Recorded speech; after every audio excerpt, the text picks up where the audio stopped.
Hello everyone, আমি লিপি চলে এলাম নতুন আর একটা রেসিপি নিয়ে।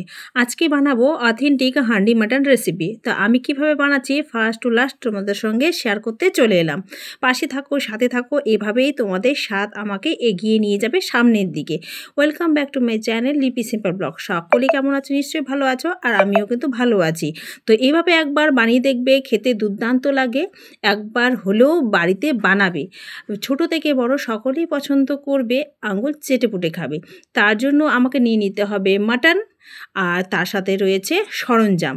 তো চলো কী কী সরঞ্জাম। তার প্রথমেই আমি কেটে নিচ্ছি কুচু কুচু করে পেঁয়াজ কুচি তো লাগবে যাতে টেস্টি হয়, তাই তো। আর মাটন রান্না করতে তোমরা তো সকালেই জানো কী কী লাগছে। তো কাটতে কাটতে তোমাদের সঙ্গে গল্প করি।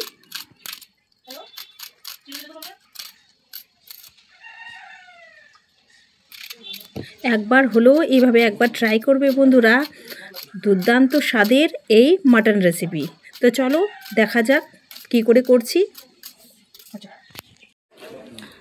হ্যালো ফ্রেন্ডস, আজকে কোনো ডেলি ব্লগ নয়, আজকে একটা রেসিপি নিয়ে চলে এলাম। তো বাড়িতে রান্না করবো মাটন। আজকে করব হচ্ছে হাঁড়িতে, একদম সিম্পলভাবে আমরা কিভাবে করছি গ্রাম্য পদ্ধতিতে। চলো হাতে মেখে হাঁড়িতে করব মাটন রান্না। তো চলো তোমাদের সঙ্গে শেয়ার করবো। এই যে তার জন্য নিয়ে নিয়েছে মাটন, আর এখানে সমস্ত কিছু হচ্ছে কেটে নিয়েছি। তো চলো তোমাদের সঙ্গে শেয়ার করি কী কী কেটে নিয়েছি, কী কী উপকরণ নিয়েছি সবটা। তো মাটন তো লাগবেই। তো এখানে সরঞ্জাম নিয়ে নিয়েছি, এই যে মাটন, আর এখানে পেঁয়াজ, গোটা রসুন, আদা, লঙ্কা আর আলু কেটে নিয়েছি। আলু তো দিতেই হবে। আর মশলা রয়েছে বলতে এখানে লাল গোলমরিচের গুঁড়ো, হলুদ, ধনে, তারপর জিরে গুঁড়ো, তেজপাতা, শুকনো লঙ্কা, গোলমরিচ, তারপর হচ্ছে সাদা জিরে, আর নিয়েছে হচ্ছে এলাচ, দারুচিনি, এগুলো। তো চলো, আর সাথে লাগবে যেহেতু হাঁড়ির মধ্যে করব, একটা হাঁড়িটা দরকার। চলো হাঁড়িটাও নিয়ে আসি। আর এই যে নিয়েছি হাঁড়ি, এই হাঁড়ির মধ্যেই করব। তো চলো দেখা যাক কী করে করছি। তো চলো, চলে যাচ্ছে তেল, হাতে মেখে বানাবো। তো সব মশলাগুলো একে একে দিয়ে দেবো আর কি। চলে যাচ্ছে স্বাদ মতো লবণ,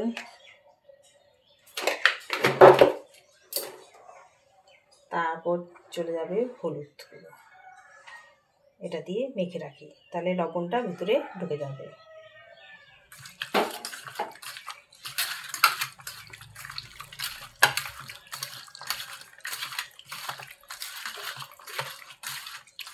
আমি 15 মিনিট মতো মেখে রেখে দিচ্ছি।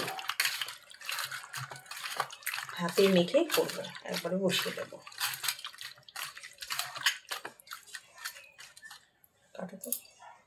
তো এর মধ্যে একেবারে আমি ধনে গুঁড়ো আর জিরে গুঁড়ো দিয়ে দিচ্ছি, যতটা লাগবে দিয়ে দিলাম। এই যে ধনে গুঁড়ো আর জিরে গুঁড়ো দিয়ে দিচ্ছি। আর দিয়ে দিলাম কালারের জন্য কাশ্মীরি রেড চিলি, আর দিয়ে দিচ্ছি দুটো তেজপাতা।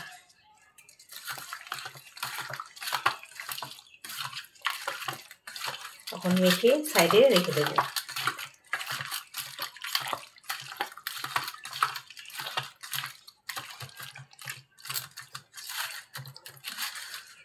এটা কিন্তু আমার মাখা হয়ে গেছে, এই যে সাইডে রেখে দিচ্ছি। তো চলো, আর বাটা মশলার বলতে শুধু আদা, লঙ্কা আর এই যে ডলি লঙ্কা দিয়ে দিচ্ছি, এগুলো হচ্ছে বেটে নেব। হাঁড়ি কিন্তু বসিয়ে দিয়েছি, এর মধ্যে এখন দিয়ে দিব তেল। হাঁড়ি কিন্তু গরম হয়ে গেছে।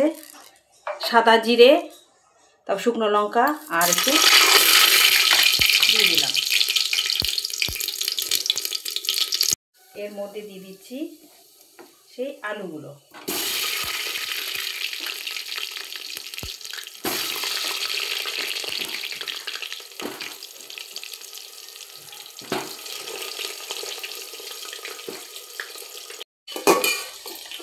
আলুগুলো দিয়ে দিলাম, একটু আলুগুলো ভেজে নিচ্ছি আর কি।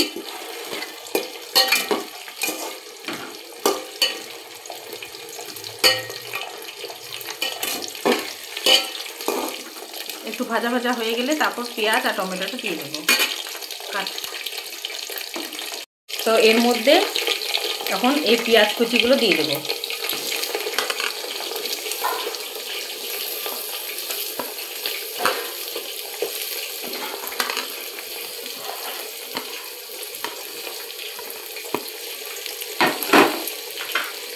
আর রয়েছে থেতলানো রসুন, এগুলো এর মধ্যে দিয়ে দিচ্ছি। আর দিয়ে দিচ্ছি একটা টমেটো। এখন এগুলোকে নেড়ে চেড়ে নেব।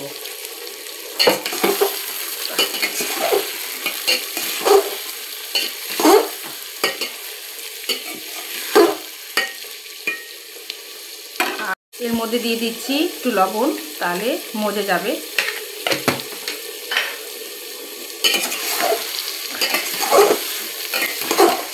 একটু ভেজে ভেজে নিয়ে তারপর এর মধ্যে মাংসটা দিয়ে দেবো।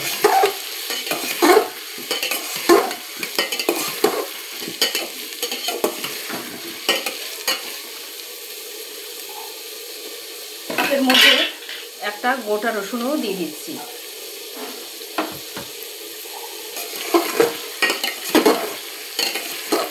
এটা হতে থাক, পরে ফিরে আসছি। পেঁয়াজ, রসুন, আদাটা দিইনি এখনো, আলুটা এরকম পর্যায়ে হয়ে গেছে। এর মধ্যে এখন এই যে বেটে রাখা মশলাটা এর মধ্যে দিয়ে দেব,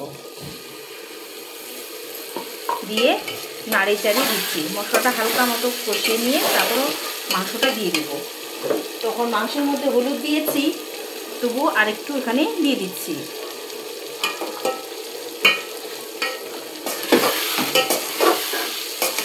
এভাবে আমি কষিয়ে নিচ্ছি। এটাও কিছুক্ষণ হবে, তারপর কিন্তু মাংসটা এর মধ্যে দিয়ে দেবো। হতে থাক। তো চিনি দিয়ে দিচ্ছি, ব্যালেন্সটা ঠিক থাকবে। চলো নেড়ে চেড়ে দিই।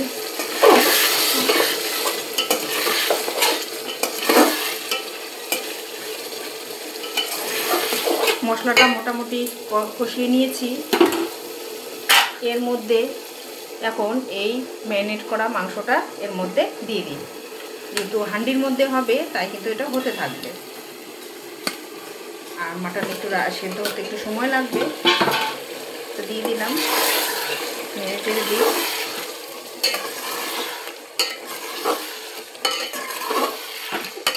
এটাকে এখন আমি কিন্তু এই হাঁড়ির মধ্যেই ভালো করে কষিয়ে নেব। তো আমি কষাতে থাকি, অনেকটাই সময় লাগবে। অতটা সময় দেখালে অনেকটাই বড় হয়ে যাবে, তাই পরে ফিরে আসছি। এই দেখো বন্ধুরা, মাংসটা কষিয়ে নিচ্ছি। কত সুন্দর কষানো হচ্ছে হাঁডির মধ্যে। দেখবে কড়াইয়ের মধ্যে কিন্তু এরকম হয় না, প্রেশারের মধ্যে মাটন রান্না করলে কিন্তু আলাদা রকমই টেস্ট। তো আমি ইচ্ছে করে আজকে হচ্ছে হাঁডির মধ্যে করছি, খেতে কিন্তু দুর্দান্ত লাগে। আমি কিন্তু মাটনটা ঢেকে ঢেকে রান্না করছি। এই দেখো, দেখেছো কত সুন্দর কালার এসছে।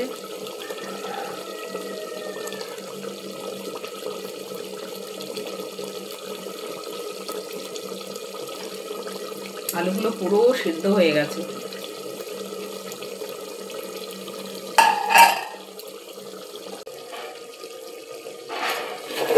মাংসটা কিন্তু কষানো হয়ে গেছে। কষাতে কষাতেই কিন্তু আমার মোটামুটি কিন্তু অনেকটাই সেদ্ধ হয়ে গেছে, 80% মতো।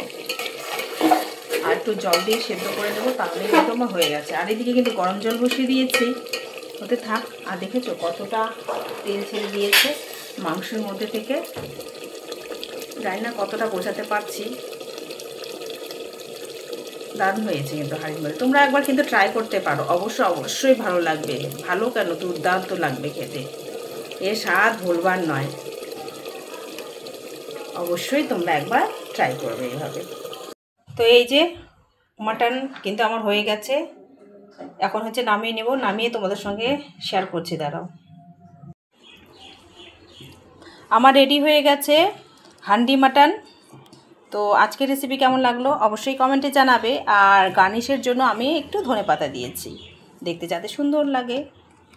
তো তোমাদের সঙ্গে সবটাই শেয়ার করলাম। হাতে মেখে একদম ডাইরেক্ট হাঁড়িতে, কড়াইয়ের কোনো ঝামেলা নেই, ডাইরেক্ট করে দিয়েছি। আলু মাটন একদম কিন্তু গলে গেছে। একদম সফট, হাত দিয়ে অনায়াসে কিন্তু ভেঙে খেতে পারবে। আজ তোমাদের সঙ্গে authentic handi mutton recipe share করলাম, তো কেমন লাগলো অবশ্যই কিন্তু কমেন্টের দ্বারা বোঝাবে। তো আজকের মতো বিদায় নিচ্ছি, টাটা, সবাই ভালো থাকবে, সুস্থ থাকবে।